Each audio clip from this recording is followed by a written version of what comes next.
Halo, selamat pagi teman-teman. Pagi, Ibu. Pagi, Bu. Pagi, Bu.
Iya kan?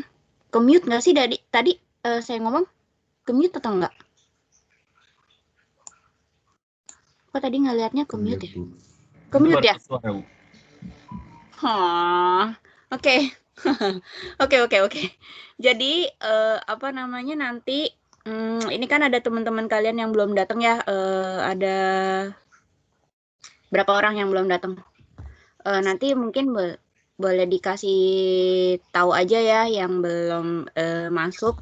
Jadi gini, ini nanti hari ini kita akan full presentasi, tapi nggak usah khawatir karena setiap kelompok kalian habis presentasi, saya akan menambahkan materinya dari apa yang kalian presentasi ataupun saya balik menerangkan garis besar dari materi yang kalian presentasiin. Itu. Jadi nggak cuma sekedar presentasi aja karena sekalian untuk mengambil nilai yang minggu ini jadi sekalian presentasi. Oke. Nah, ini adalah topik-topiknya. Yang kelompok pertama adalah tentang software risk, kelompok kedua tentang risk management. Ini beda ya, software risk dengan risk management. Software risk ini lebih ke resiko yang terjadi dalam software. Maksudnya tuh resiko-resiko apa yang terjadi dalam software, lalu bagaimana penanganannya. Nah, kalau risk management ini adalah resiko yang manajemen resiko yang memang terjadi selama development project-nya. Jadi selama cycle project-nya. Jadi risk management tuh lebih ke apa ya? Lebih ke how to-nya dan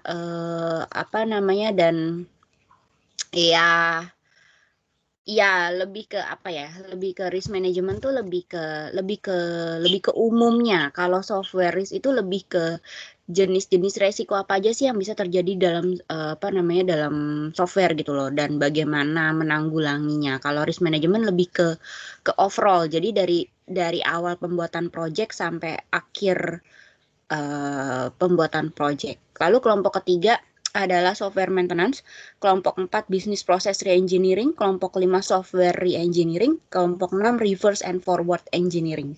Ini semua materinya ada di slide. Jadi mungkin kalian kalau mau bikin bisa ditambah dari slide ya, slide tentang software risk management dan business process re-engineering. Itu. Ada yang mau ditanyain? Sampai sini.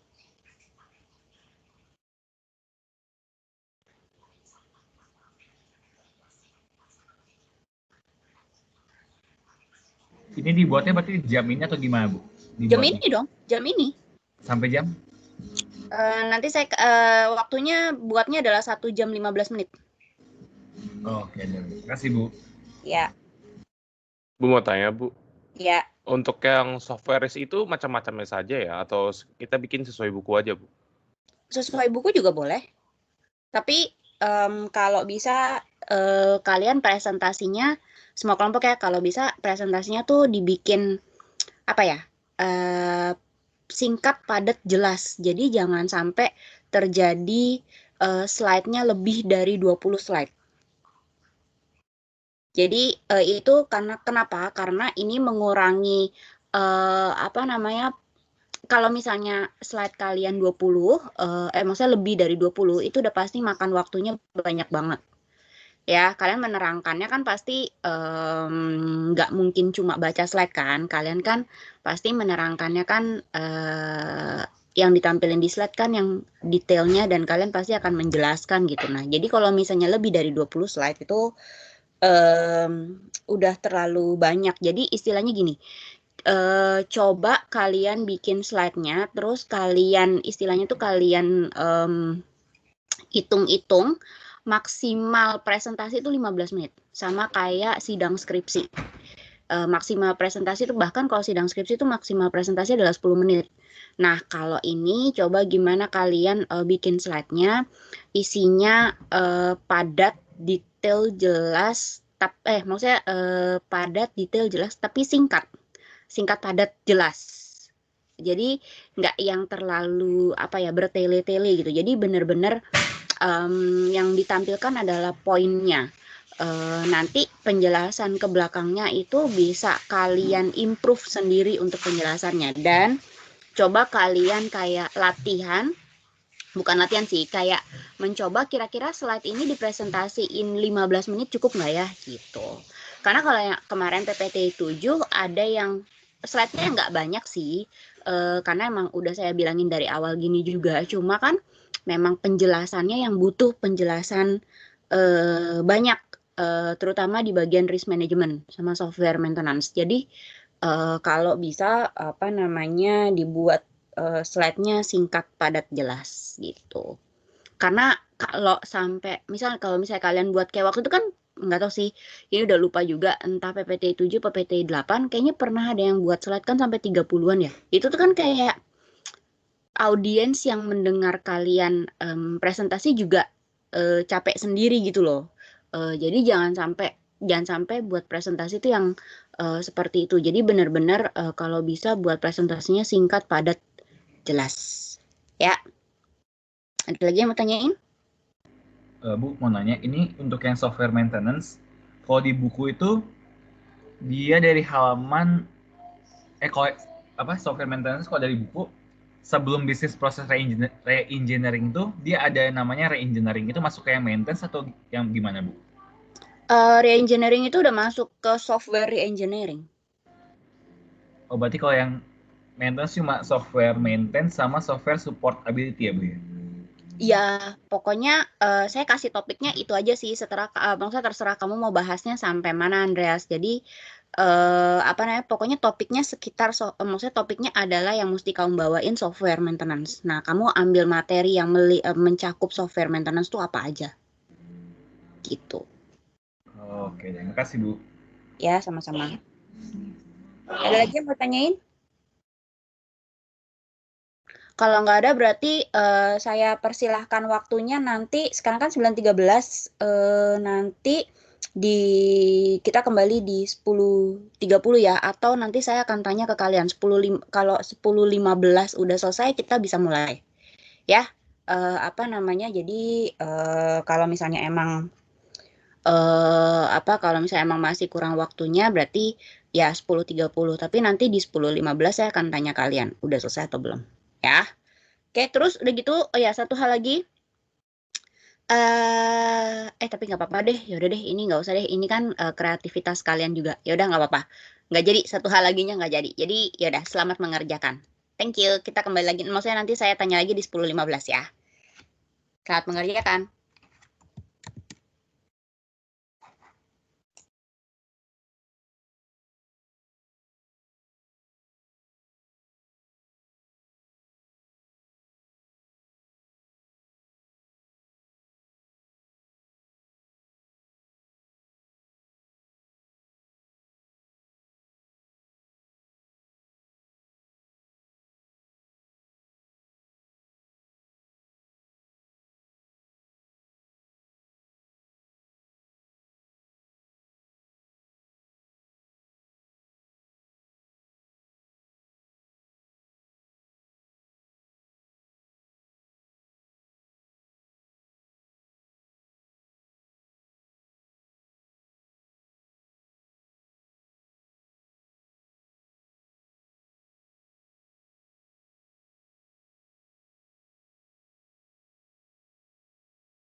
Teman-teman, ini masuk semua kan ya?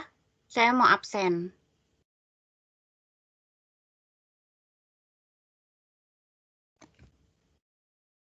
Ya,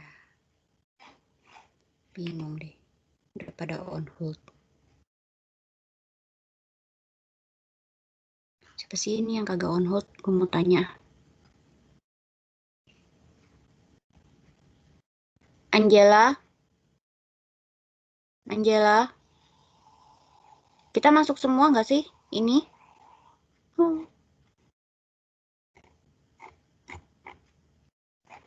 Bu, masuk Bu harusnya Bu, cuman udah pada ganti meeting aja Bu, bahas biasanya Bu. Oh, oke. Ya udah. Iya. Sip deh. Thank you ya, Iya. Ronaldo. Thank you. Iya.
Ada yang udah selesai kelompoknya?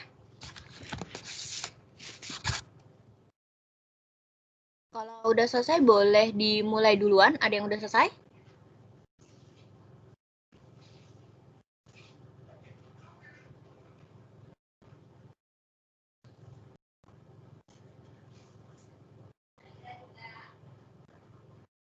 Udah, Bu.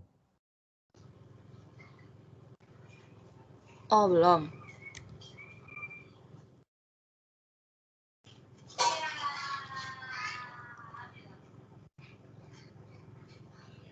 Oke, kalian perlu berapa menit lagi ya buat bikin? Atau udah semua? Kelompok 4 Yang sudah, Bu. kelompok 4. Iya, Bu, kelompok 4 sudah. Oh, oke. Tapi saya urut aja ya, soalnya sesuai materinya. Jadi materi yang hari ini duluan software risk manajemennya dulu. Jadi nanti apa namanya yang business reengineering-nya ngurut aja ya, biar nggak ngacak. Oke, Bu. Soalnya beda materi soalnya. Jadi saya nunggu kelompok 1 ya. Kalau kelompok 1 udah boleh di-share aja langsung PowerPoint apa namanya slide-nya.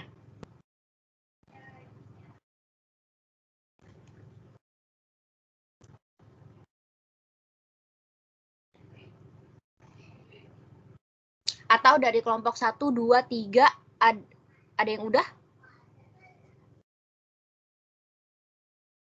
Dari kelompok 3 udah, Bu. Oh, kelompok 3-nya udah. Oke, boleh duluan kelompok 3? Atau kelompok 1, kelompok 2-nya udah belum ya? Kelompok 1 lagi optimize PPT-nya, Bu, lagi dirapiin. Oh, ya udah. Ya udah, kelompok 3 dulu deh. Kalau kayak gitu. Yang penting masih ada di lingkupnya si software risk management. Oke, Bu. Saya share screen ya. Oke.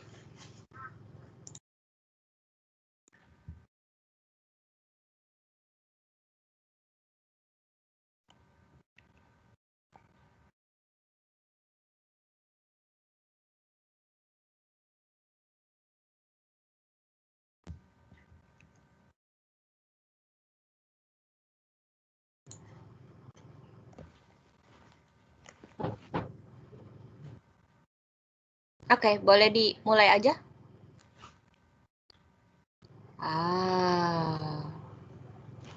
Iya, Bu. Selamat siang, Bu Irma dan teman-teman. Jadi Siap. kami hari ini dari kelompok 3 akan menjelaskan tentang software maintenance. Isinya saya, Alvin, lalu Andreas, Ferdiana, Laurencia Theodora, dan Rio. Oke. Boleh di next, Rio? Ini belum di play ya? Halo? Udah, Vin. Ini udah berubah ya? Oke, ternyata internetku deh. Oke, jadi kalau gitu langsung mulai Enggak, aja. di saya belum kerubah juga kok. Oh ya. Bentar. Pertama. Aku coba stop Bikin dulu. dulu kayaknya, yuk. Aku enak Oke. kali. Ya, internetnya kayaknya.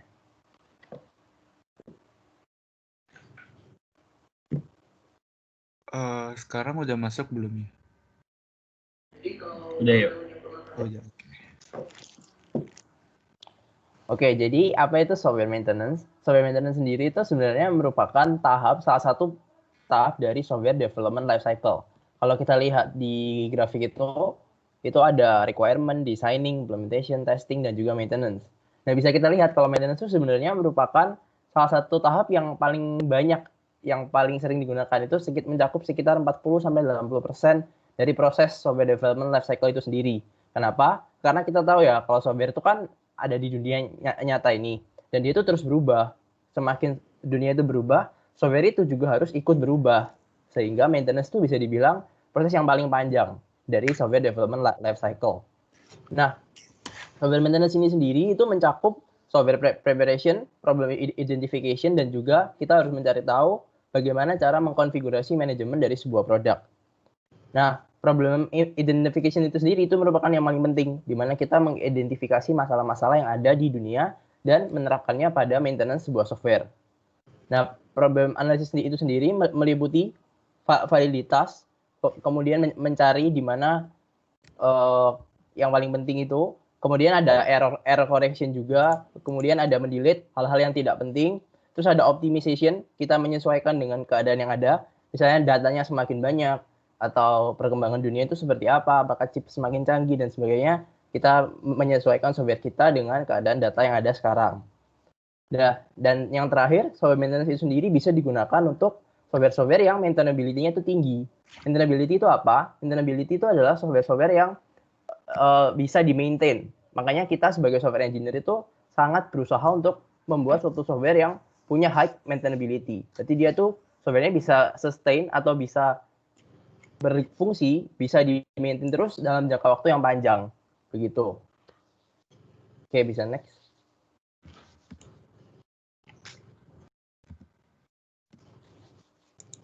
Kok error? Coba di next lagi. Maaf, bentar. Ininya error. Oke, selanjutnya itu apa sih tujuan dari software maintenance ini? Nah, di sini itu ada 3 tujuan utama atau 3 fungsi utama dari software maintenance ini. Nah, yang pertama itu ada to correct.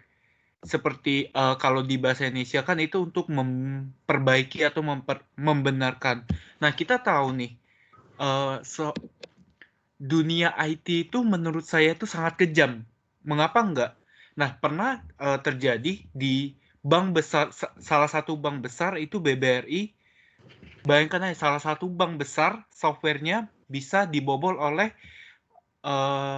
orang lain. Nah, oleh karena itu, dengan adanya software maintenance ini, itu bisa mengurangi atau menghindari hal-hal tersebut terjadi.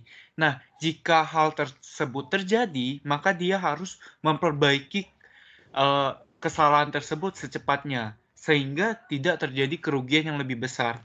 Nah, yang dengan adanya kasus tersebut, maka ada pula fungsi kedua, yaitu to improve, sehingga para IT atau para yang bertugas untuk maintenance itu harus mengimprove sistem yang mereka kerjakan. Jadi harus mengembangkan bagaimana hacker-hacker di luar itu tidak bisa masuk atau tidak bisa membobol sistem kita lagi.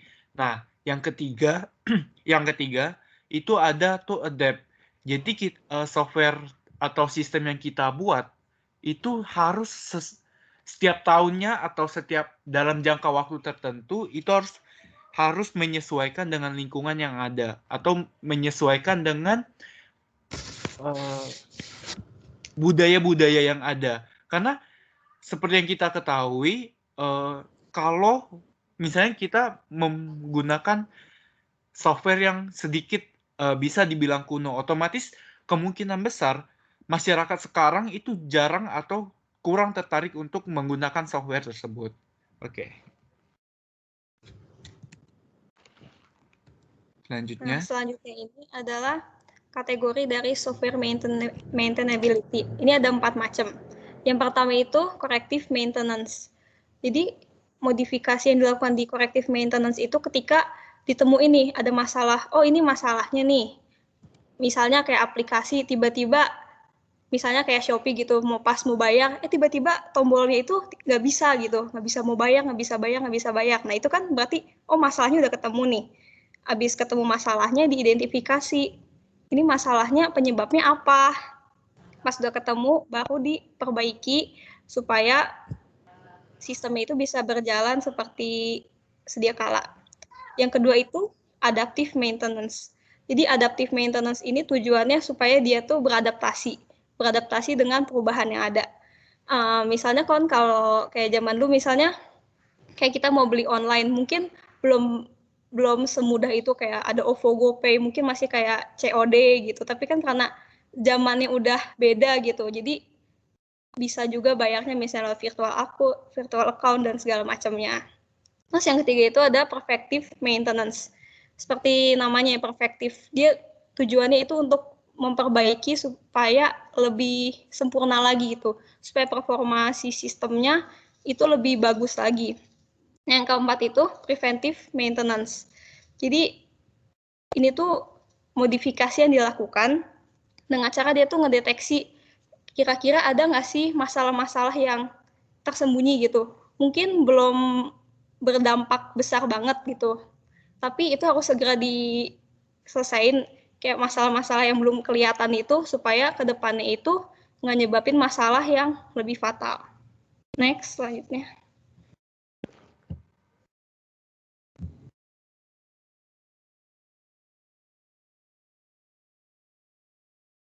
Selanjutnya saya akan menjelaskan tentang aspek-aspek penting yang dalam kegiatan maintenance.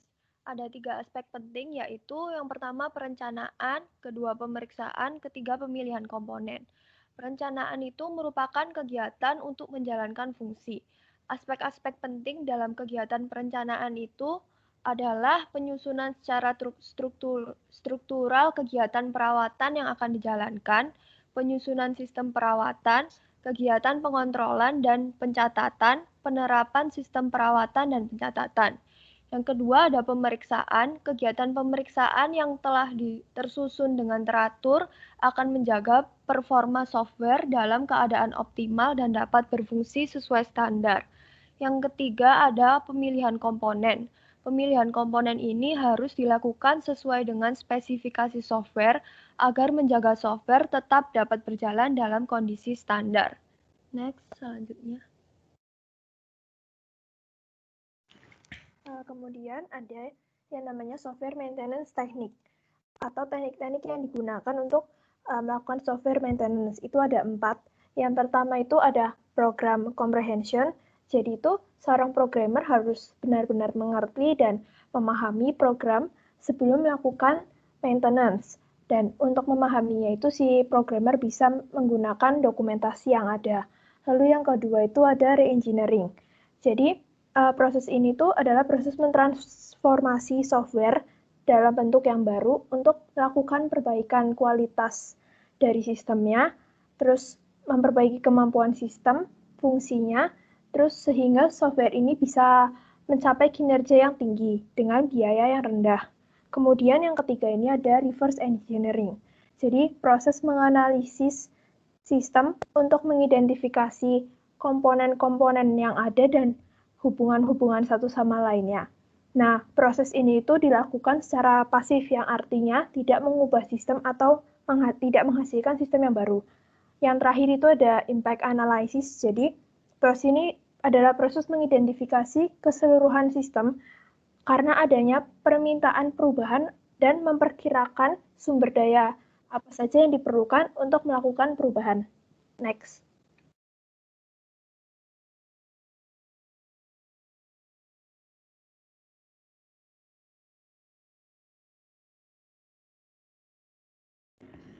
Yang terakhir ini dia masih ada hubungannya dari software maintenance, yaitu software supportability.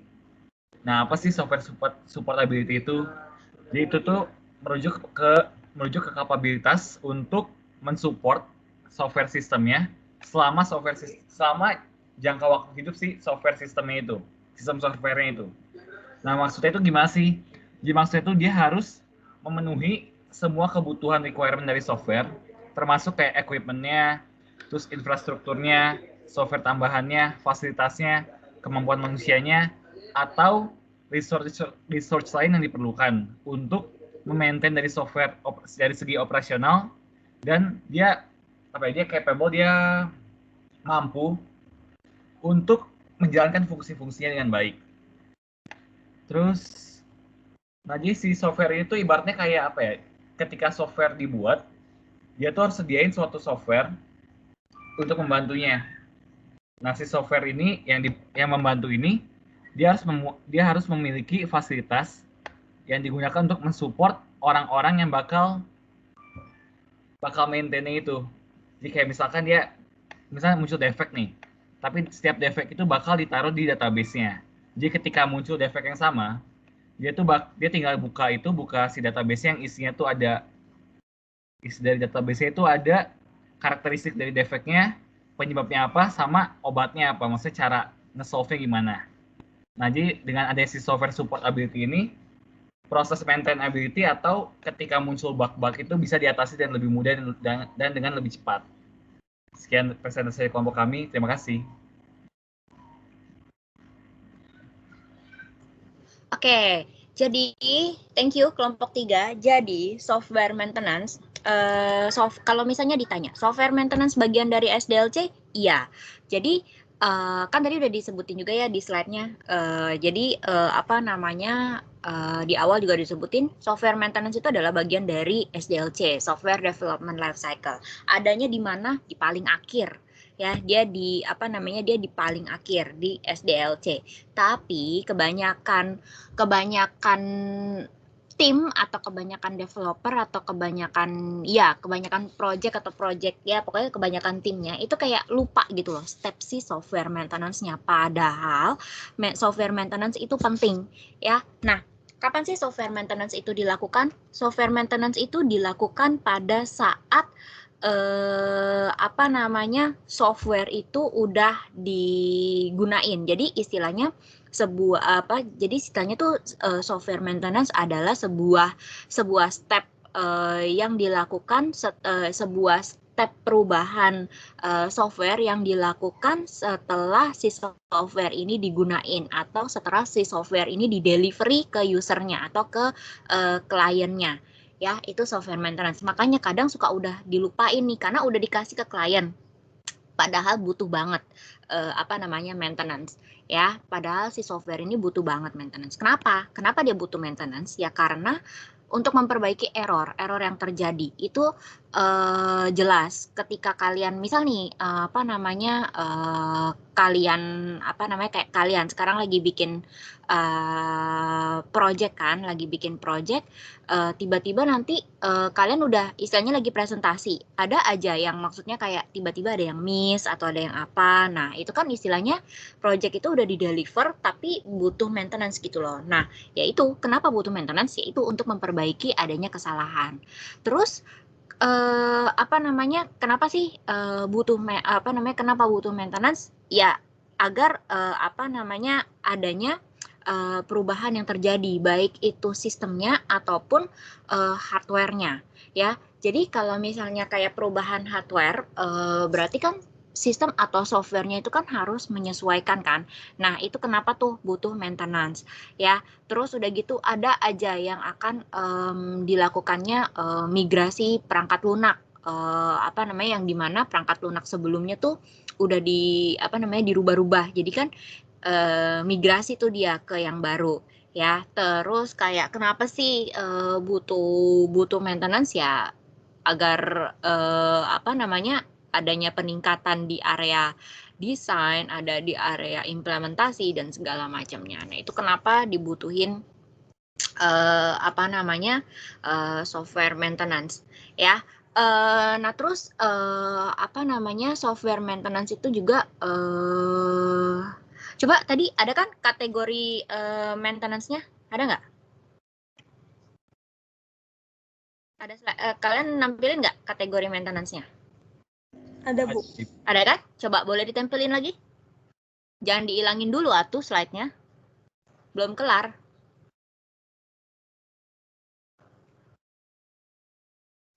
Nah, ya. Oke. Thank you.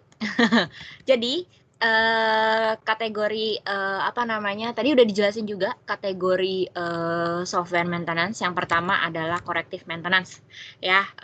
Di sini adalah sebuah perbaikan sebuah perbaikan software yang dilakukan setelah adanya masalah tuh ditemuin. Setelah kita ketemu masalahnya, baru kita melakukan yang namanya salah satu kategori, yaitu adalah corrective maintenance ya. Kenapa corrective maintenance ini dilakukan? Tujuannya adalah untuk untuk menjaga sistem operasional atau sistem pekerjaan si si softwarenya gitu ya. Nah, yang kedua adalah adaptive maintenance, yang dimana adaptive maintenance ini adalah sebuah perubahan si software atau modifikasi software yang yang dilakukan di mana si software ini bisa tetap digunain meskipun lingkungannya berubah, meskipun dia kayak lingkungannya berubah. Lingkungan itu bukan lingkungan sekitar kayak misalnya kita tinggal tuh sekitar tuh enggak, tapi lingkungannya tuh adalah misal sistem operasinya. Kita harus menyesuaikan sistem operasi kan. Misal nih kita bikin awalnya hanya untuk Windows. Ternyata pengembang klien pingin minta mau juga dong kita buatnya untuk Mac OS ya. Berarti kan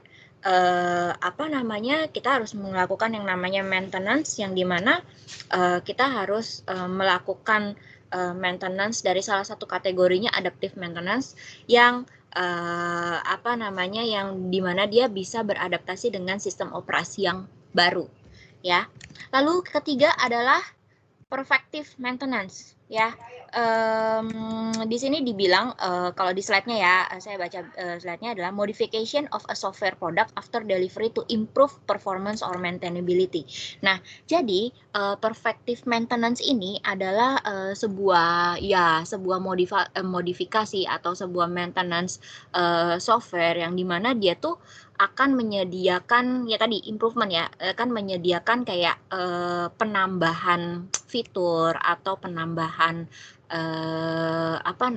softwarenya, penambahan fitur atau penambahan dokumentasi program ataupun recode atau coding ulang. Nah itu perfective maintenance. Jadi dia kayak untuk tujuannya tuh untuk improvement gitu loh, untuk improvement softwarenya agar lebih baik lagi ya. Lalu yang terakhir kategorinya adalah preventive maintenance. Preventive maintenance ini adalah sebuah modifikasi software yang dimana dilakukan tuh untuk kita harus tahu, kita bisa mendeteksi dan memperbaiki kesalahan dalam software sebelum yang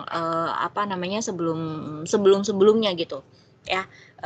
Maksudnya tuh agar tidak terjadi lagi kesalahan sebelumnya, jadi kita prevent di sini di maintenance-nya itu kita cegah gitu ya. Nah sebenarnya terus masih banyak ininya. Jadi sebenarnya 3 masalah utama yang ada di software maintenance itu apa aja sih? 3 masalah utama yang ada di software maintenance itu secara umum, pertama adalah technical issue. Technical issue itu ya dari coding, testing, lalu yang berhubungan dengan technical-nya lah ya, technical issue. Lalu yang kedua adalah management issue. Nah, management issue ini adalah sebuah permasalahan yang dilihatnya tuh kayak dari organisasi timnya, dari situnya lah, dari organizational kita melihatnya tuh dari organizational timnya. Jadi kayak misalnya ada perubahan di manajer, ada perubahan di staffnya, itu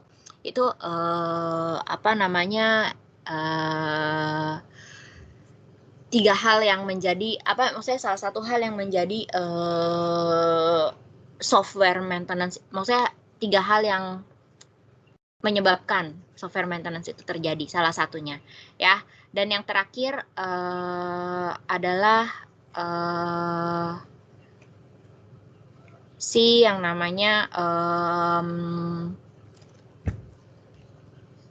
lupa lagi bilangnya. Jadi yang terakhir itu technical issue-nya yang terakhir itu adalah termasuk dalam estimasi semuanya ya.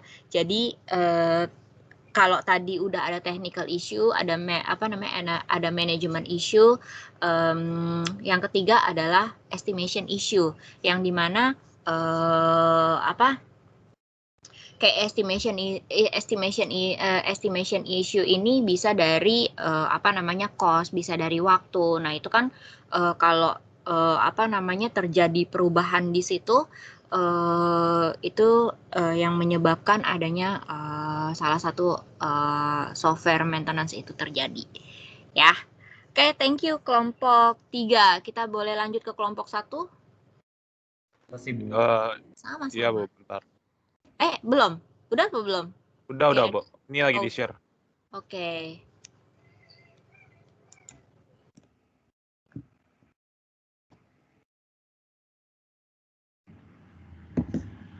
Oke, udah kelihatan ya?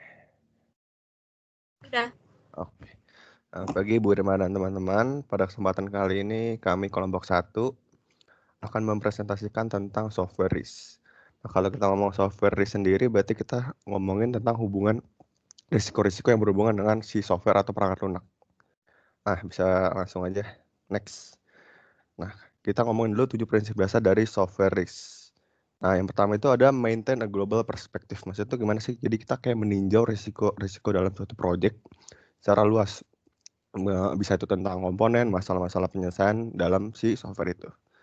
Lalu yang kedua ada take a forward looking view. Maksudnya kita tuh kayak ngelihat ke depan. Memikirkan tentang risiko-risiko apa yang bakal muncul ke depannya. Nah, terus kalau yang ketiga itu ada encourage open communication. Ini maksudnya lebih ke ya memberanikan untuk komunikasi terbuka, tapi resiko juga harus dipertimbangkan lebih mendalam. Nah, yang keempat itu ada integrate. Nah, ini kalau integrate ini seperti pertimbangan risikonya itu harus diintegrasikan kepada proses pembuatan perangkat lunaknya. Nah, next. Kemudian untuk yang kelima itu kita harus menekankan proses berkelanjutan. Dalam sebuah tim pasti harus berwaspada selama proses perangkat lunak, memodifikasi resiko yang teridentifikasi. Sebab lebih banyak informasi yang diketahui dan menambahkan yang baru pada saat pemahaman yang lebih baik tercapai. Yang keenam ada mengembangkan visi produk bersama. Tentunya jika semua pemangku kepentingan memiliki visi yang sama tentang perangkat lunak, akan memungkinkan identifikasi dan penilaian resiko yang lebih baik pasti akan terjadi. Yang ketujuh, mendorong kerja tim. Bakat, keterampilan, dan pengetahuan semua pemangku kepentingan harus dikumpulkan dengan baik. Untuk selanjutnya dijelaskan oleh rekan saya. Untuk kategori risk ini ada 3 macam, project risk, technical risk, dan business risk. Nah, sebelumnya ini saya ingin menjelaskan tentang karakteristik dari risk sendiri, yaitu terdiri dari uncertainty dan loss. Uncertainty itu bagaimana? Uncertainty adalah resiko di mana software itu kan nggak selalu 100% ada risknya. Kemungkinannya ada, tapi nggak mungkin 100%. Setiap kali itu ada. Bisa aja itu cuma 80%, 90%. Dan loss. Jika risk ini terjadi, maka akan mengakibatkan dampak yang signifikan kepada software yang tidak diinginkan sama sekali. Nah, pertama itu ada project risk. Project risk sendiri itu mengidentifikasi dari segi budget, jadwal development dari software, personel, sumber daya, stakeholder software itu sendiri yang meliputi yang request project itu sendiri dan requirement dari problem yang akan di-solve oleh project ini. Nah, project risk ini sendiri kalau misalkan jadi sebuah kenyataan, maka scheduling project dan personel budgetnya itu akan makin bengkak, yang bisa mengakibatkan software itu bisa fail, bisa gagal menjadi sesuai dengan apa yang direncanakan. Yang kedua ada technical risk. Technical risk ini mengancam kualitas dan timeline dari software yang akan di development, yang akan dikembangkan. Technical risk ini mengidentifikasi potensial risiko dari desain, implementasi, interface, verifikasi, dan masalah maintenance. Technical risk juga mencakup dari ambiguitas spesifikasi dari software, ketidakpastian dari segi teknis dari keanggotaan teknik dari anggota, teknik yang sudah usang maupun dari dibilang leading edge teknologi itu sendiri. Nah, jika technical risk ini jadi kenyataan, maka implementasi dari pengembangan software ini akan menjadi semakin susah untuk diimplementasikan. Yang ketiga dari segi bisnis, yang kita bisa sebut business risk. Business risk ini bisa membahayakan hidup dari software ini. Jadi kalau misalkan softwarenya sudah dianggap dari manajemennya sudah tidak layak lagi, maka software ini akan terancam keberadaannya di pasaran ataupun di ke kliennya sendiri itu. Nah, bisnis risk ini ada 5 macam, yaitu adalah market risk. Market risk ini kita software udah bikin capek-capek menjadi sebuah software yang baik, tapi kita nggak ngerti, bukan tidak mengerti, orang-orang itu tidak mengerti software ini buat apa, sehingga orang itu tidak akan pakai software ini, dan dari segi penjualannya juga tidak akan baik. Yang kedua dari strategic risk, software yang dibangun udah jadi, tapi tidak sesuai dengan strategi dari perusahaan atau stakeholder yang merequest software ini ada. Yang ketiga adalah sales risk, di mana sales force atau bagian penjualan marketing dari software ini tidak mengerti cara menjual ke market, ke pasar tuh gimana. Jadi penjualannya tuh jadi tidak baik. Yang keempat adalah management risk. Nah, kalau dari market sudah baik dan dari sales juga sudah baik, nah ini ada manajemen software-nya, dari manajemen staff, manajemen orang-orang penting yang bekerja di software ini. Kalau misalkan tidak baik, maka developer dan update software ini juga akan terganggu. Yang kelima adalah budget risk, di mana jika kita melakukan development dan updating dan maintenance itu kan membutuhkan budget. Nah, budgetnya sendiri kalau misalkan tidak sesuai dengan yang direncanakan, maka akan mengakibatkan masalah-masalah tersendiri. Next, yang akan dijelaskan oleh teman saya. Oke, jadi selanjutnya adalah kategori risk menurut Karet. Nah, yang pertama itu ada known risk. Jadi known risk itu resikonya itu sudah diketahui. Dengan cara kita tuh mengevaluasi dengan teliti rencana proyek, bisnis, dan technical environment di mana proyek itu sedang dikembangkan, serta dari sumber informasi terpercaya lainnya. Nah, misalnya dari known risk itu tanggal pengiriman yang tidak realistis. Lalu kurangnya documented requirements atau software scope, serta development environment yang buruk. Nah, yang kedua itu predictable risk. Nah, resiko ini bisa diprediksi dari pengalaman proyek sebelumnya. Di misalnya pergantian staff, terus komunikasi yang buruk dengan pelanggan, serta upaya staff yang kurang saat melayani pelanggan. Nah, yang terakhir adalah unpredictable risk. Nah, resiko ini tuh nggak bisa diprediksi. Jadi bisa aja terjadi, tapi itu sangat sulit untuk diidentifikasi sebelumnya. Oke, selanjutnya akan dipresentasikan oleh rekan saya. Kemudian untuk risk identification, yang pertama ada ukuran produk. Resiko yang terkait dengan ukuran keseluruhan perangkat lunak tentunya akan dibuat atau dimodifikasi. Yang kedua ada dampak bisnis. Resiko yang terkait dengan batasan yang diberlakukan oleh manajemen ataupun pasar. Yang ketiga ada karakteristik pelanggan. Resiko yang terkait dengan kecanggihan pelanggan dan kemampuan pengembangan untuk berkomunikasi dengan pelanggan secara tepat waktu. Yang keempat ada definisi proses. Resiko yang terkait dengan definisi proses ini tentu bagaimana sejauh mana proses perangkat lunak telah didefinisikan dan diikuti oleh organisasi pengembangan. Kemudian ada lingkungan pengembangan teknologi. Resiko yang terkait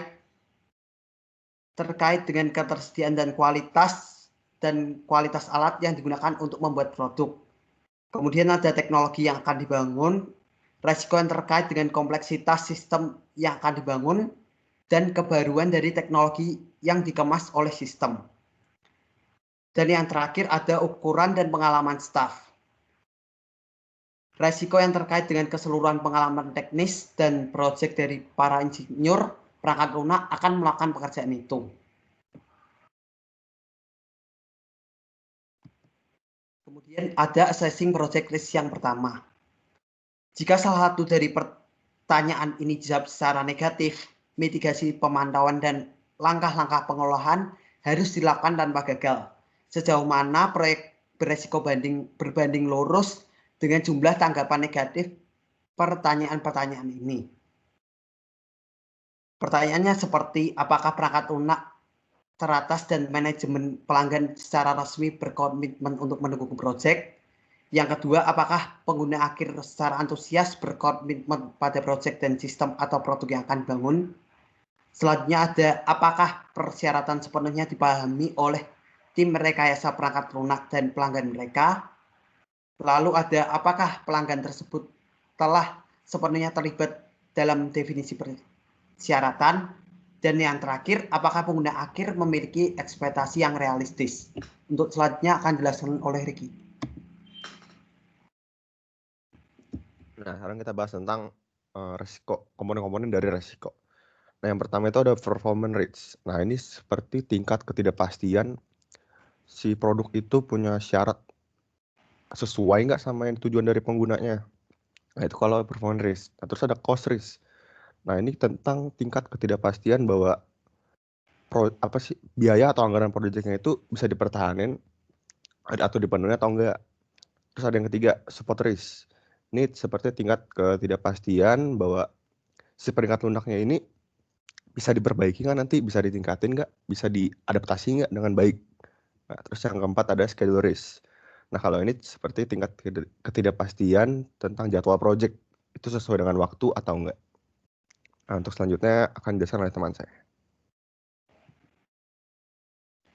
Nah, berikutnya saya akan menjelaskan tentang risk projection atau risk estimation. Nah, kita itu lagi alokasi risk apa aja sih yang mungkin terjadi. Kita lagi analisis apakah risk mana aja yang terjadi. Ada dua cara. Yang pertama pakai probability. Yang kedua itu pakai kita hubungin antara konsekuensi dari setiap masalah dengan risk yang ada. Nah, ada 4 langkah dalam melakukan risk projection. Yang pertama kita buat scale dulu nih yang merefleksikan likelihood-nya dari risk-nya. Yang kedua kita gambarin, kita sambung-sambungin antara konsekuensi dengan tiap risk yang ada. Yang ketiga kita estimasiin impact dari risk-nya itu gimana sih, cost dari risk-nya itu gimana sih, dan yang terakhir itu kita hitung overall accuracy dari risk projection-nya itu kayak gimana. Oke, coba next. Nah, kalau yang di sini itu adalah cara ngehubungin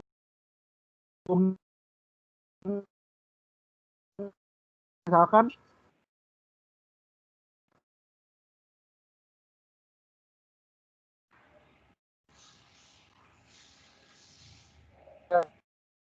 jadi bisa ngasilin cost-nya itu $500.000 loh kayak gitu-gitu.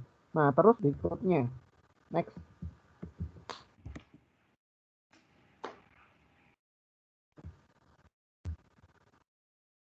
Nah, berikutnya itu ada cara yang pertama yang tadi, yaitu dengan probability atau likelihood.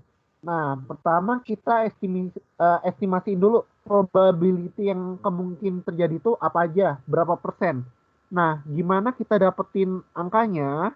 Ya, dapetin angkanya bisa dengan survei terhadap karyawan yang ada, bisa juga dengan lakuin penelitian dan sebagainya. Nah, terus yang kedua itu kita lakuin impact-nya itu kayak gimana? Berdasarkan scale berikut ada 4 scale. Yang pertama catastrophic, 2 critical, 3 marginal, dan 4 negligible. Nah, dan yang terakhir kalau table-nya udah diisi semua 4 kolom itu, nanti kita sorting berdasarkan probability dan impact yang ada. Oke, coba next dulu. Nah, ini table yang tadi. Pertama kan kita tadi udah identifikasi risk yang ada. Terus kita tentuin, oh risk ini itu termasuk kategori apa. Lalu kita isi probability yang ada. Nah, kita isi itu berdasarkan data yang kita ambil dari karyawan yang ada. Jadi karyawan ini nilainya kalau risk ini mungkinnya berapa persen nih. Ini berapa persen. Setelah kita isi probability, kita juga isi impact. Berdasarkan 4 scale tadi. Catastrophic, critical, marginal, dan negligible. Nah, pertanyaannya gunanya apa sih kita lakuin tahap-tahap ini? Nah, tahap-tahap ini kita gunain biar kita tahu risk mana sih yang harus diprioritasin sehingga kita itu bisa melakukan alokasi sumber daya dengan lebih baik. Jadi kita lebih fokusin di sini aja nih karena probability-nya ini jauh lebih besar. Ini jauh lebih kecil kayak gitu-gitu. Oke, next. Nah, berikutnya kita akan melakukan risk exposure. Risk exposure itu penghitungan dengan cara mengalihkan probability dari risk yang ada dengan cost yang dihasilkan dari risk tersebut. Nah, pertanyaannya gunanya untuk apa sih? Jadi, gunanya ini dengan kita tahu risk exposure secara keseluruhan dari project tersebut, kita bisa pertimbangin, dengan risk exposure segini, apakah saya perlu dengan penambahan staff atau enggak? Apakah saya perlu dengan penambahan tim atau komputer dan sebagainya seperti itu. Next. Nah, ini contoh dari risk exposure. Pertama lakuin identification-nya dulu.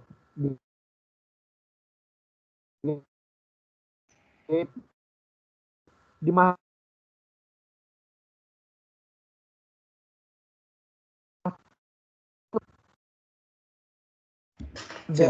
putus. Sorry, internetnya lagi jelek, sorry. Halo, tes udah jelas? Jelas. Oke. Bisa balik ke slide sebelumnya? Belum next. Nah, terus risk impact-nya itu gimana? Kita ukur cost yang mungkin terjadi berapa? Karena kita udah dapat probability, kita udah dapat cost-nya, kita bisa ngitung risk exposure dengan kaliin probability dengan cost yang ada. 0,8 kali totalnya itu 25.200, jadi 20.200. Nah, next. Nah, kalau kita udah ngitung nih risk apa tadi ya namanya? Risk exposure-nya. Kalau kita udah lakuin analisis risk-nya nih. Lalu berikutnya tahap apa? Nah, berikutnya gimana cara kita menangani risk yang ada? Ada 3 step nih. Mitigation, monitoring, sama management. Mitigation itu tentang gimana sih cara hindarin risk-nya. Kalau monitoring itu tentang faktor-faktor apa aja sih yang harus kita tracking yang membuat kita itu tahu apakah risk-nya itu terjadi atau enggak. Apakah risk-nya menjadi lebih besar atau enggak. Dan yang terakhir itu management. Apa aja nih plan-plan kita biar risk itu nggak jadi reality. Nggak jadi kenyataan, nggak beneran terjadi kayak gitu. Next. Nah, kita lakuin nih. Kita isi tuh langkah-langkahnya kayak di mitigation atau monitoringnya. Kita harus mengontak third party-nya untuk mengetahui performance-nya itu kayak gimana. Kalau manajemennya langkah-langkahnya apa aja seperti itu. Dan mungkin itu aja sih dari software risk kelompok kami. Terima kasih. Luar biasa. Keren sekali. Oke. Thank you ya. Kelompok 1. Jadi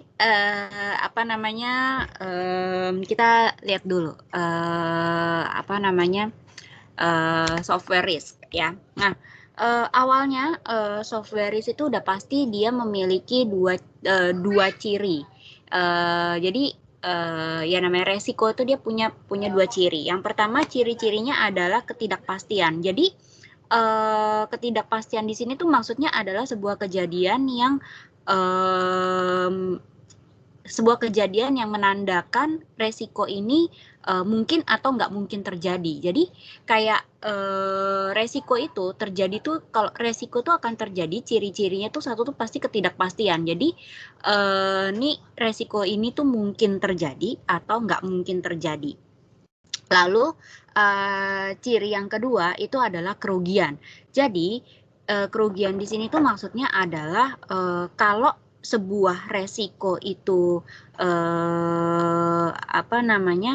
kalau sebuah resiko itu terjadi atau menjadi kenyataan, maka akan menimbulkan akibat yang tidak diinginkan, ya. Nah, akibat yang tidak diinginkan ini yang namanya adalah kerugian yang akan terjadi, ya, apapun itu. Jadi misal nih kayak resikonya kayak misalnya kalian ya kayak telat bayar misalnya telat bayar uang kuliah gitu. Nah, kalau telat bayar uang kuliah berarti kan resikonya adalah kalian bisa-bisa kuliah semester berikutnya itu adalah terlambat atau nggak bisa kuliah, ya. Nah, itu adalah kerugian kan, rugi kan jadinya kan kalau misalnya resikonya itu terjadi, terus kan akibatnya kan rugi kan. Nah, makanya di sini salah satunya ciri dari resiko dari software risk itu adalah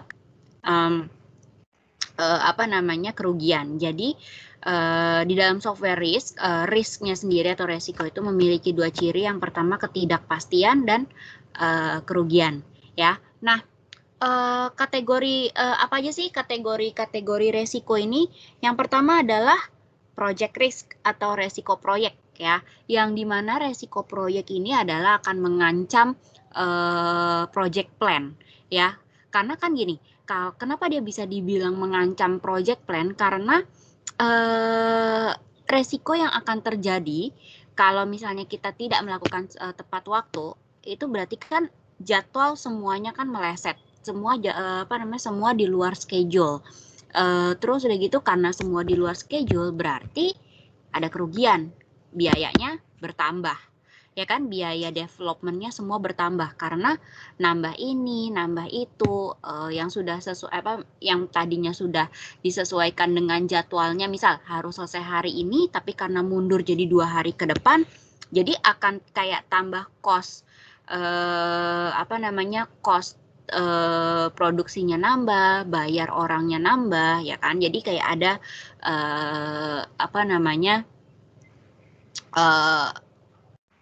resiko yang itu resiko projectnya itu loh.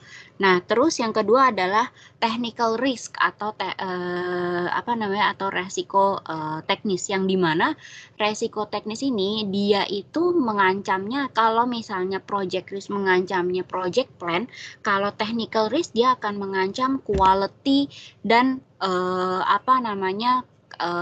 ketepatan waktu penyelesaian software, ya. Karena kan kalau misalnya di sini kenapa mengancam kualitas, ya karena kalau technical kan coding ada yang error atau ada yang problem lah ya. Nah, itu kan akan mengancam ketepatan waktu penyelesaian softwarenya. Lalu kategori yang ketiga adalah business risk atau resiko bisnis, yang dimana business risk ini adalah mengancam kelangsungan hidup software. Jadi maksudnya tuh dia mengancamnya adalah proses bisnis softwarenya. Jadi dia mengancam proses proses bisnis si project ini gitu loh, dari segi manajerial, dari segi sumber daya, dan dari segi pokoknya dilihat dari segi bisnisnya, ya. Nah, dan ini tuh membahayakan projectnya, ya. Kalau misalnya resiko bisnis tuh bisa membahayakan projectnya karena ya akan berakibat ke yang lain-lain, ya. Nah, kemudian di sini tuh yang namanya di software risk itu juga jadi ada macam-macam banget yang namanya jenis resiko gitu, ya. Nah, bukan jenis resiko sih, maksudnya tuh elemen-elemen resiko software tuh apa aja sih yang terjadi gitu ya, elemen-elemen software itu apa aja sih. Nah, ada 3, kayaknya tadi udah disebutin deh, harusnya sebutin ya, technical risk, cost risk, sama schedule risk, disebutin nggak? Elemen elemen software risk-nya. Kayaknya tadi disebutin deh. Coba deh balik. Apa? Iya. Udah ada di depan. Iya kan, benar kan disebut ya? Iya. Disebut ya? Nah, disebut nggak? Nah, risk komponen itu. Disebutnya yang kategori risk-nya aja. Jadi, oke, tadi kategori risk-nya kan tadi udah. Nah, kan risk komponen kan? Jadi ya risk komponen atau elemen software risk-nya ya. Jadi apa namanya ya? Oke, ini kalian performance risk, cost risk, support risk, sama schedule risk. Jadi sebenarnya performance itu bisa dibilang juga dengan technical risk ya. Apa namanya? Jadi kayak technical atau performance itu dia berhubungan dengan semua kinerja dari produk softwarenya ya. Kalau misalnya biaya atau cost risk ini adalah berhubungan dengan semua biaya yang dikeluarkan selama software development life cycle, sama selama pengembangan software project-nya ya. Nah, kalau misalnya support risk ini adalah berhubungan sama semua area yang istilahnya tuh yang berhubungan sama semua area yang memang berhubungan dengan si project ini ya. Itu untuk support risk. Nah, terus udah gitu komponen ataupun elemen yang terakhir adalah schedule risk atau resiko jadwal, yang dimana dia semua berhubungan dengan penjadwalan apa namanya software development-nya ya. Nah, itu udah disebutin semua. Terus udah gitu saya mau ngasih tahu apa namanya faktor-faktor yang faktor-faktor yang mempengaruhi faktor-faktor dari software risk. Disebut nggak di slide kalian tadi? Harusnya disebut faktor-faktor software risk-nya. Coba lihat di risk identification.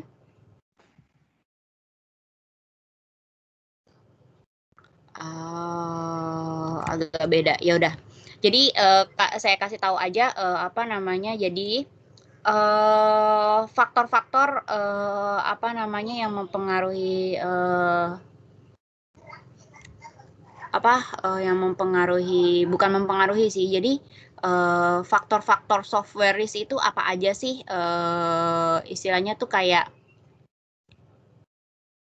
ya, faktor-faktor software risk itu apa aja sih? Faktor-faktor software risk itu yang pertama adalah organizational ya. Jadi istilahnya tuh ini faktor-faktor yang mempengaruhi atau yang dapat menjadi gimana yang ngomongnya?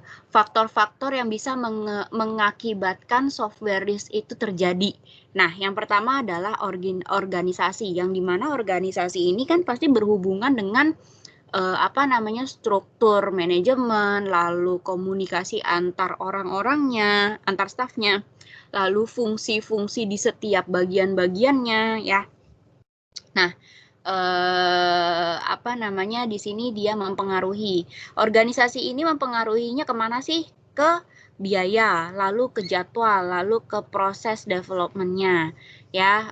Nah, terus yang kemudian faktor yang kedua adalah estimasi atau perkiraan ya. Perkiraan berarti kan perkiraan biaya, jadwal, sumber daya, itu salah satu yang dikatakan sebagai faktor penyebab apa namanya software risk itu terjadi ya. Lalu yang ketiga adalah monitoring. Monitoring itu berarti kan dia kan apa namanya dia tuh monitoring ini adalah mengkontrol, atau monitoring di sini adalah dia berhubungan dengan semua step dari si apa namanya dari si SDLC ini ya.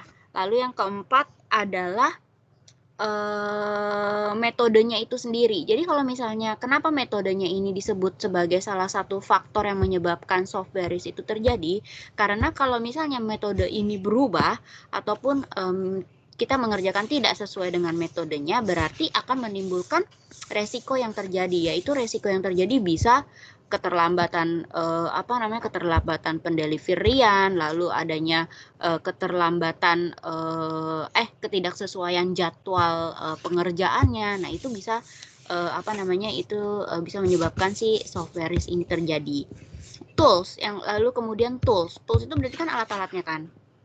Nah, alat-alatnya ini kan juga dia bisa menjadi apa namanya faktor penyebab software risk itu terjadi. Kenapa tools bisa bisa mempengaruhi ya, karena kalau misalnya memang tidak toolsnya ini digunakannya tidak sesuai, istilahnya itu tidak sesuai untuk misal untuk tools untuk biaya, tools untuk jadwal, tools untuk technical itu nggak sesuai, berarti ini akan menyebabkan resiko itu terjadi ya. Kemudian adanya personil atau staffing. Jadi misal di sini tuh kayak misal personil atau anggota-anggota timnya ya, anggota-anggota timnya ini kenapa dia bisa menjadi salah satu penyebab software risk ini terjadi ya, karena kan dia orang itu kan yang istilahnya kan kayak tadi tools, terus udah gitu metode pengembangan, lalu maksudnya development metodenya atau metode pengembangan, lalu estimasinya itu kan yang melakukan kan adalah orang ya, yang dimana di sini disebutnya adalah staffing atau yang namanya adalah personil. Nah di sini orang-orang ini karena dia yang melakukan hal itu ya, kalau apa yang dia lakukan terhambat semuanya, salah, ya itu akan menimbulkan resiko software risk, maksudnya akan menimbulkan software risk-nya, menimbulkan resikonya ya. Nah terus tadi udah dikasih tahu nggak ya tadi kalian ngejelasin itunya nggak sih, cycle-nya dari risk management? Baru kelompok 1, salah deng, risk management nanti di kelompok 2, nggak jadi dibahas, nanti dibahasnya di kelompok 2 aja, nanti di kelompok 2 nggak saya bahas. Nah tadi software risk udah dikasih tahu juga tuh hitung-hitungannya, boleh dibalik lagi dong yang ke hitung-hitungan. Nah risk exposure, jadi tuh ini risk exposure ini adalah kita menghitung tingkat resiko yang terjadi, yang dimana tingkat resiko yang terjadi ini adalah perkalian antara probability kemungkinan terjadinya sebuah risiko dan biaya yang harus yang harus dikeluarkan ketika resiko itu terjadi ya. Itu tadi udah dijelasin sih, sama si Joseph, buset, makanya tadi sampai saya komen mantep luar biasa sampai dia ngejelasin semua perhitungannya ya. Oke, thank you kelompok 2, kita masuk ke kelompok 3 sekarang. Salah, kelompok 1 kita masuk ke kelompok 2. Ya Allah, maaf ya. Thank you kelompok 1.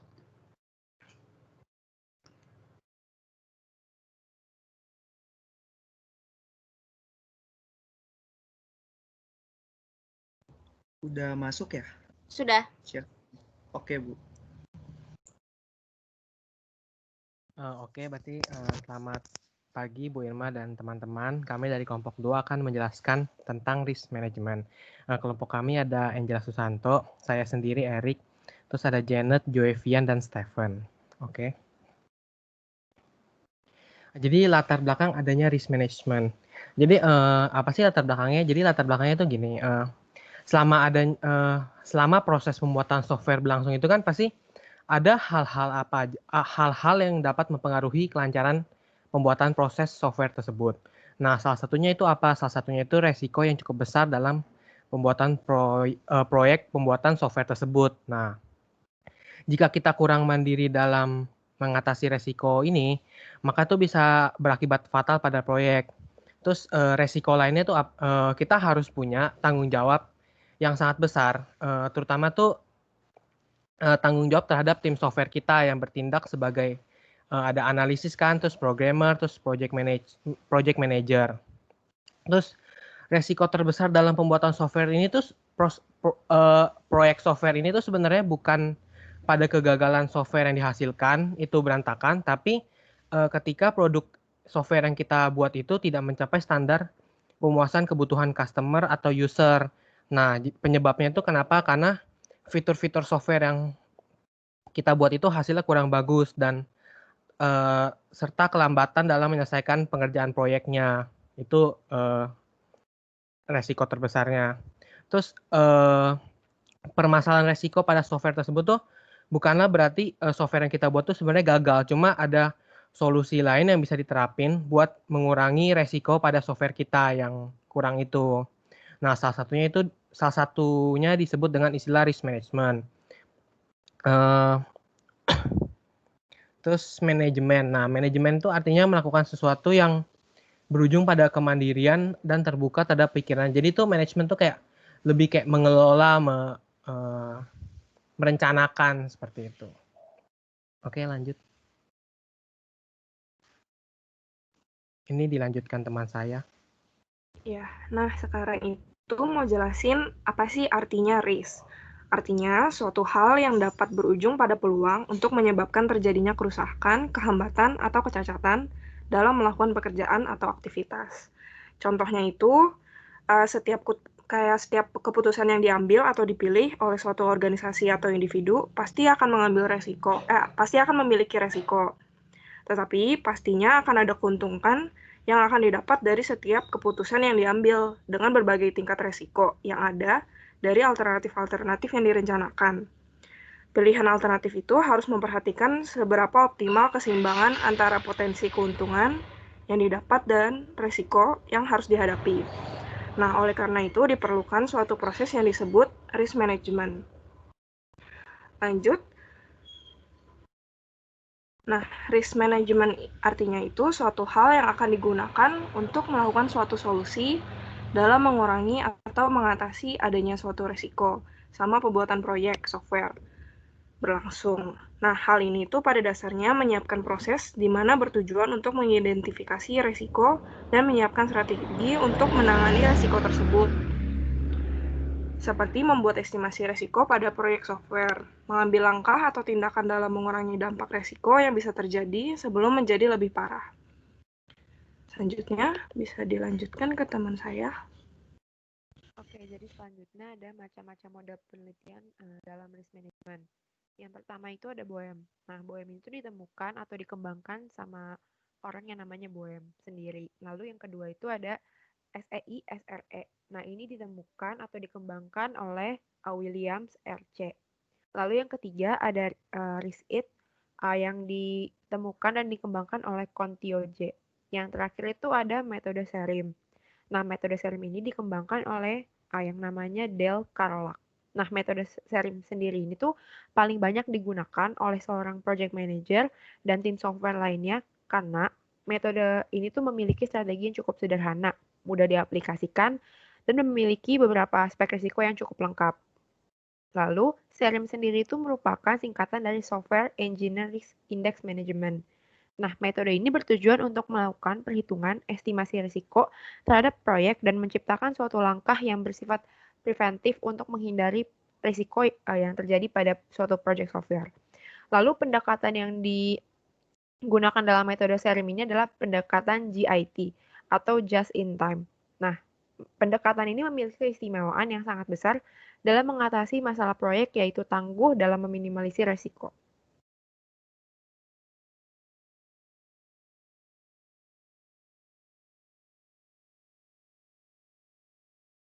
Nah, selanjutnya saya akan membahas tentang tahap-tahap yang dilakukan oleh SERIM berikut.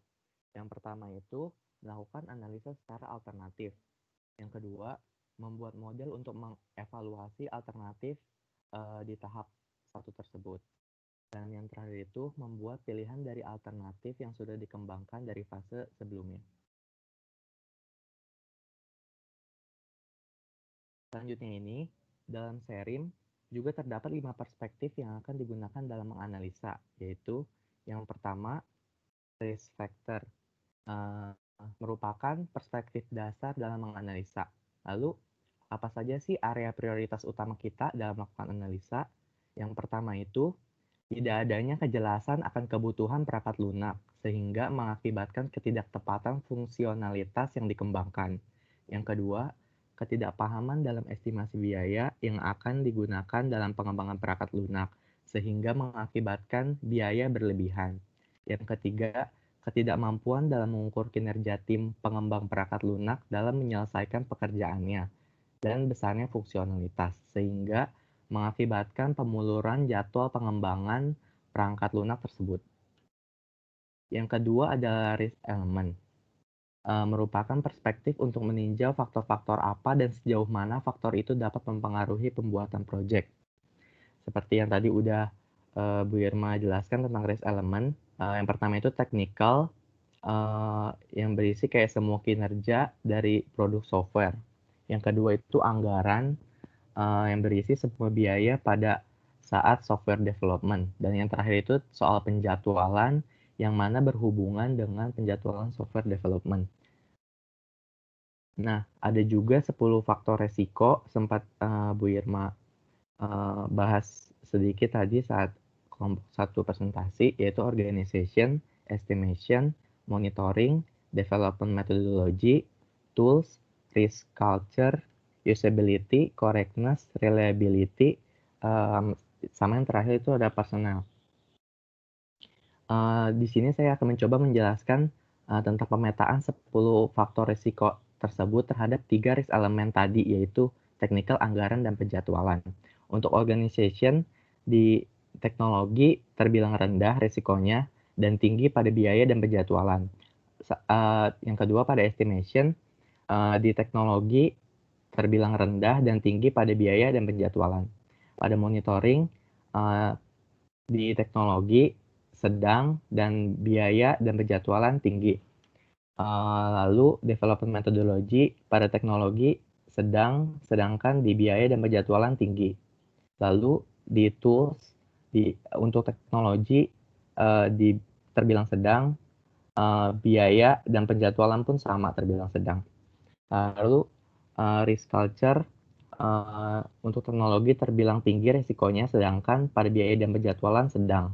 Lalu usability pada teknologi tinggi dan rendah pada biaya. Lalu correctness tinggi pada teknologi dan rendah pada biaya dan penjadwalan. Reliability juga sama, tinggi pada teknologi dan rendah pada biaya dan penjadwalan. Lalu yang terakhir ada personil, itu tinggi pada ketiga resiko, yaitu teknologi, biaya, dan penjadwalan. Lalu yang ketiga ada risk kategori, yaitu perspektif untuk menganalisa faktor risiko yang terkait dengan dampak. Yang keempat, risk activities, itu perspektif untuk menganalisa faktor risiko yang terkait dengan aktivitas atau kegiatan, identifikasi, planning, atau strategi, dan hal lainnya.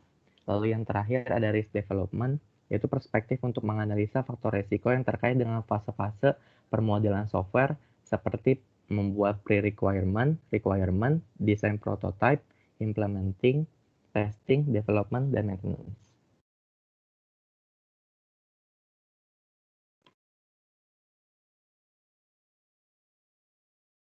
Nah, sekarang saya akan menjelaskan tentang prinsip dan paradigma yang terdapat pada software risk dalam risk management. Nah, untuk software risk sendiri itu adalah cabang dari manajemen risiko yang umumnya itu banyak. Karena kan kita tahu kalau manajemen risiko itu ada banyak macamnya.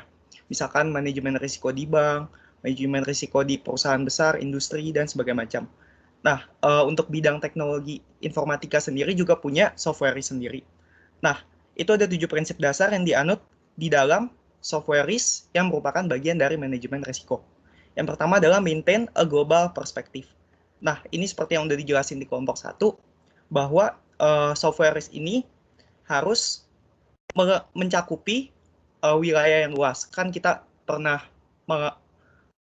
mengalami market analysis dan kita udah menentukan environment apa aja sih yang kita terapkan untuk project kita. Nah, jadi seorang project manager sebagai head of stakeholders, dia harus bisa memaintain dari perspektif yang sangat luas itu. Terus yang kedua ada take a forward-looking view. Maksudnya itu apa sih? Maksudnya adalah proses manajemen resiko dalam software resiko itu kita harus berorientasi ke masa depan. Jadi tindakan-tindakan yang kita analisis dan kita kontrol itu harus sesuai dan dapat berjalan secara kontinu juga untuk orientasi yang jelas, seperti itu. Nah, terus yang ketiga ada encourage open communication. Ini maksudnya apa? Nah, project manager sebagai head of stakeholders, dia itu harus dapat menjamin bahwa dalam project itu, dalam tim itu terjadi komunikasi yang terbuka dan juga jelas. Jadi maksudnya biar nggak ada saling beda persepsi dan sebagainya macamnya. Nah, integrate ini seperti encourage open communication, tapi integrate ini adalah tahap lanjutannya. Jadi setelah kita udah menjamin bahwa komunikasi yang terjadi di dalam tim itu udah open, nah kita harus pastiin kalau setiap keopenan itu dapat terintegrasi atau dapat tersatukan sebagaimana layaknya tim itu sendiri.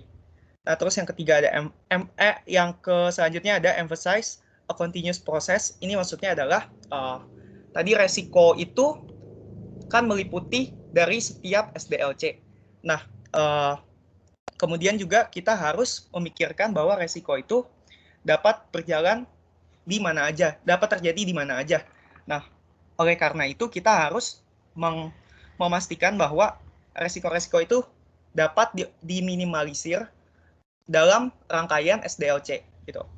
Nah, terus develop a shared product vision. Ini maksudnya bahwa si project manager sebagai head of stakeholders dapat menjamin bahwa setiap stakeholders itu punya visi yang sama terhadap project kita. Jadi biar jelas tujuannya, biar orientasinya sama, sehingga dalam tim itu resikonya dapat diminimalisir, terutama di organizational dan personilnya. Seperti itu. Terus ada encourage teamwork. Jadi seorang project manager itu dapat harus memberdayakan setiap talenta, setiap kemampuan dari anggota-anggota projectnya, sehingga dapat memanfaatkan untuk menanggulangi resiko-resiko yang ada di kedepannya. Seperti itu.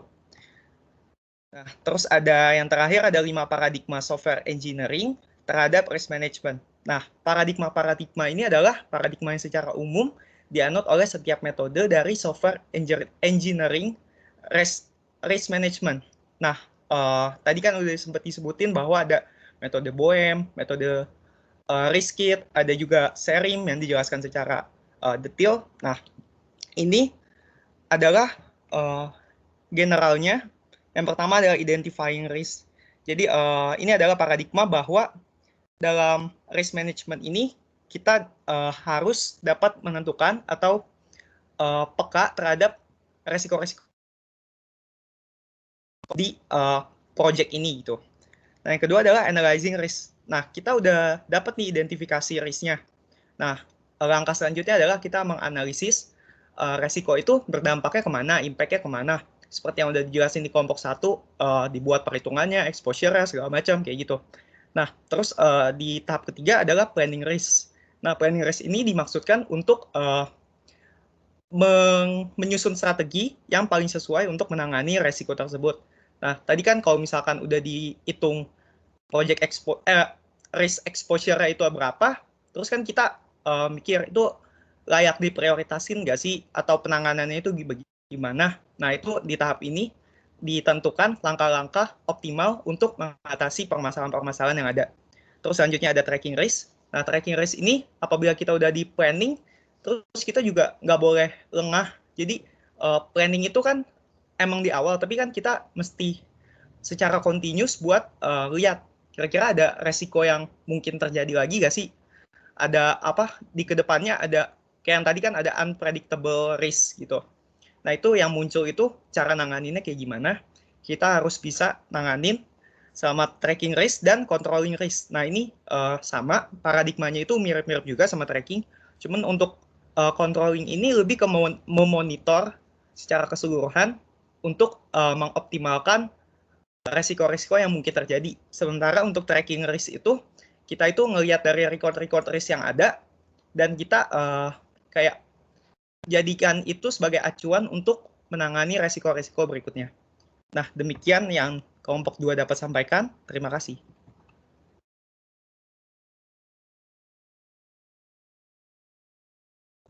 Oke, thank you. Memang sebenarnya software risk sama risk management karena areanya sebenarnya masih di dalam area software development, sebenarnya nggak jauh beda.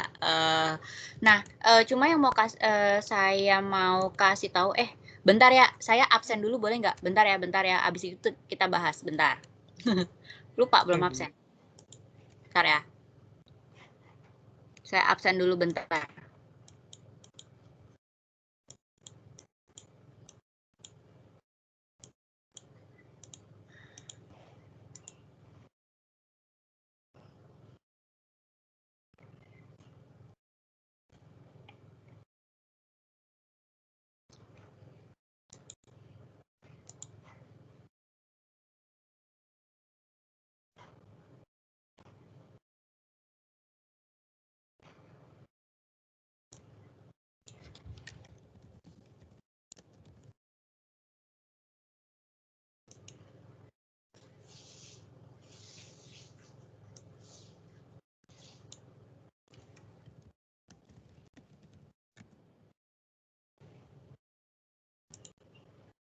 Masuk semua kan ya, kayak tadi masuk semua.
Oke.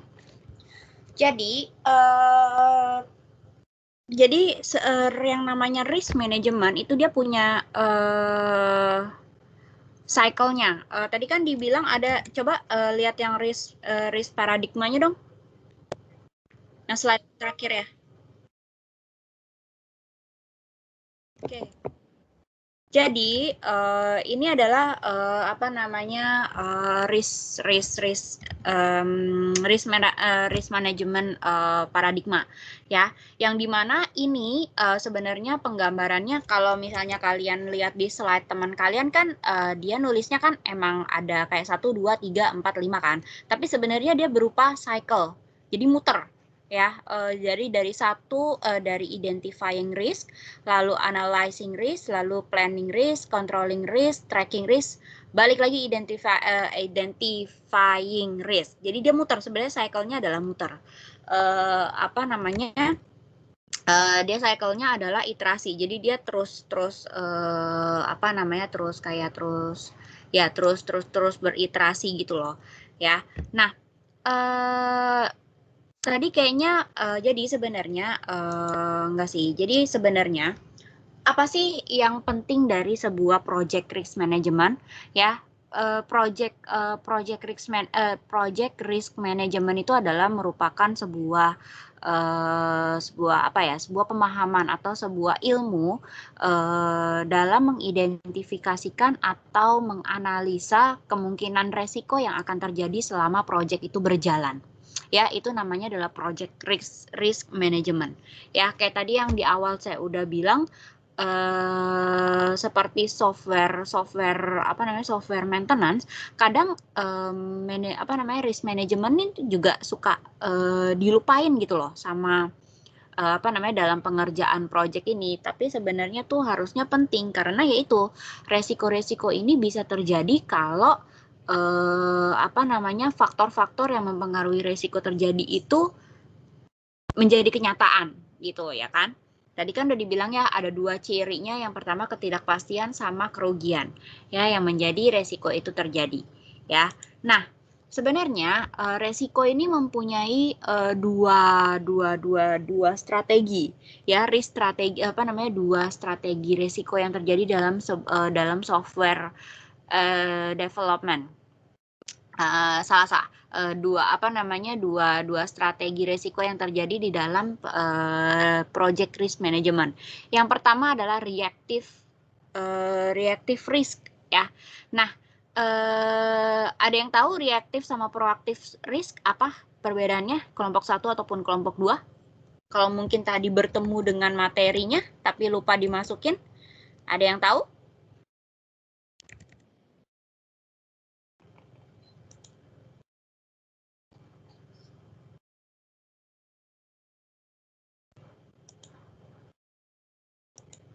Ada yang tahu? Mungkin ini sekilas saja ya Bu, soalnya saya juga nggak yakin 100%. Kalau dari terminologi namanya aja kan, kalau reaktif itu kan artinya lebih pasif tuh.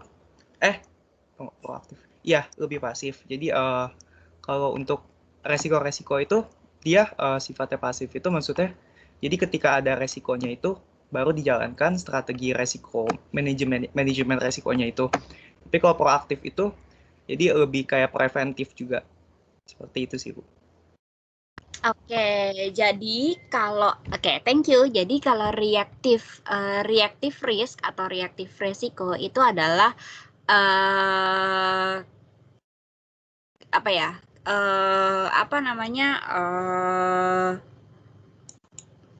tunggu ya, bilangnya adalah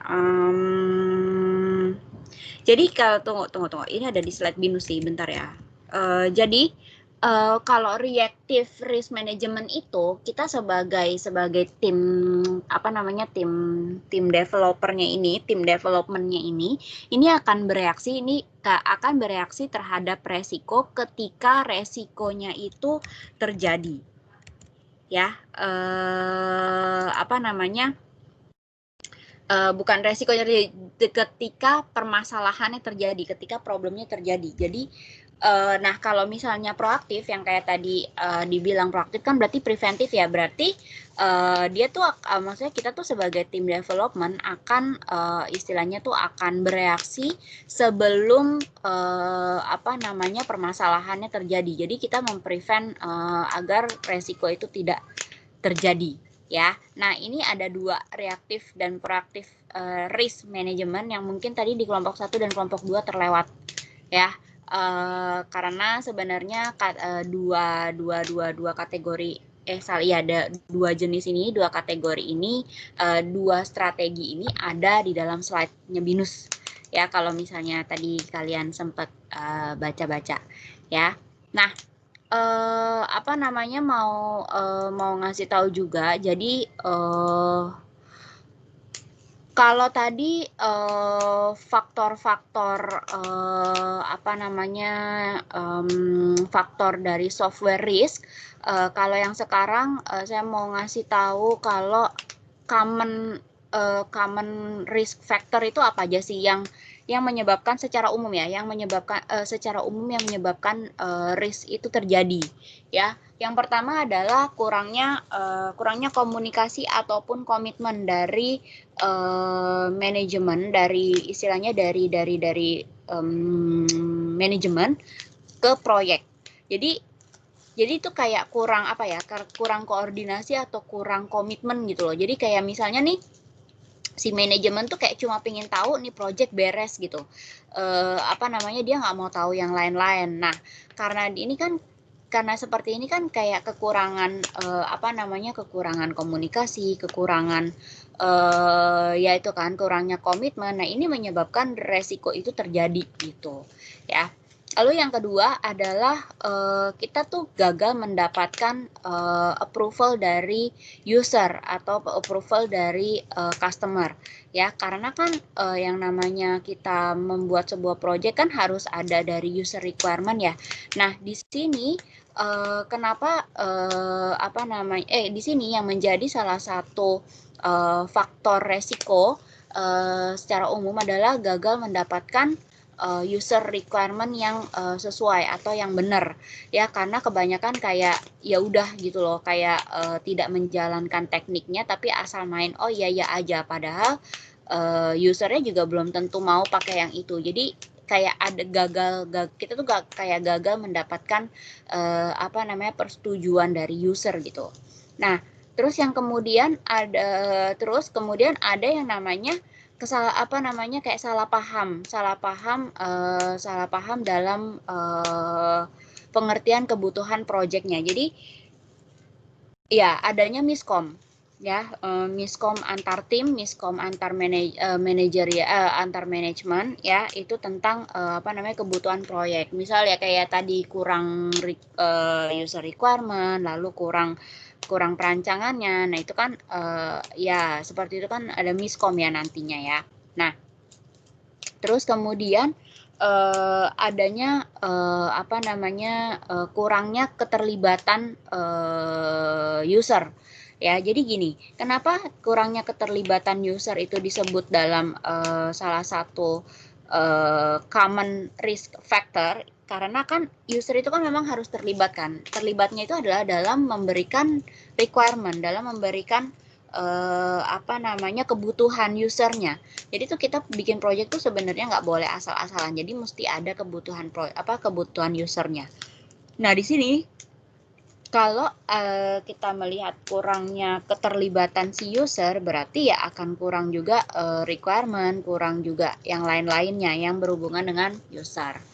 Ya, lalu adanya teknologi baru, terus udah gitu adanya kekurangan staff atau kekurangan orang di dalam timnya, ya. Terus ada personal matters yang memang kayak kita tuh merasa ya ego kita sendiri lah. Nah, ini yang menyebabkan common risk factor. Jadi faktor-faktor umum yang bisa menyebabkan risk itu terjadi, ya. Nah, terus udah gitu udah sih untuk risk management itu tadi kan identifikasi resiko kan juga udah dijelasin ya. Identifikasi resiko tuh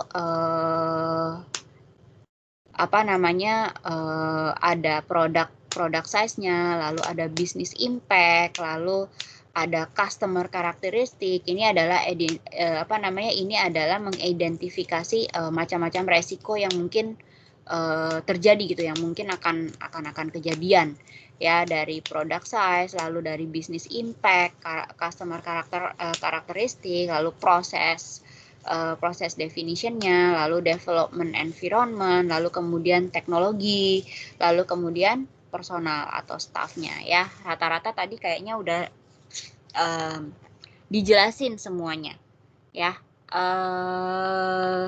Untuk untuk risk-nya sebenarnya udah sih itu aja dari risk management ataupun software risk. Nanti kita akan lanjut ke bisnis re-engineering. Untuk risk ada yang mau ditanyain?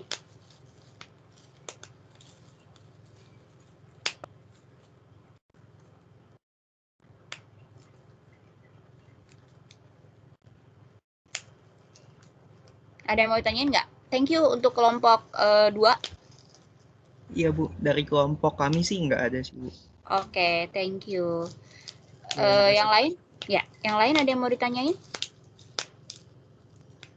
Thank you kelompok 2. Thank you kelompok 1, 2, 3 yang sudah presentasi. Nanti kita sore lanjut ke kelompok 4, 5, 6 ya. Sesuai dengan topiknya Business Process Re-engineering, Software Re-engineering. Ada yang mau ditanyain? Belum ada kayaknya, Bu. Oke. Berarti kalau misalnya belum ada, thank you teman-teman untuk pagi ini. Nanti kita ketemu lagi di sesi sore ya, di jam 3. Oke, thank you semuanya. Sampai ketemu lagi nanti sore. Selamat siang. Siang, Bu. Terima kasih, Bu. Terima kasih. Terima kasih, Bu. Sama-sama. Terima kasih Bu.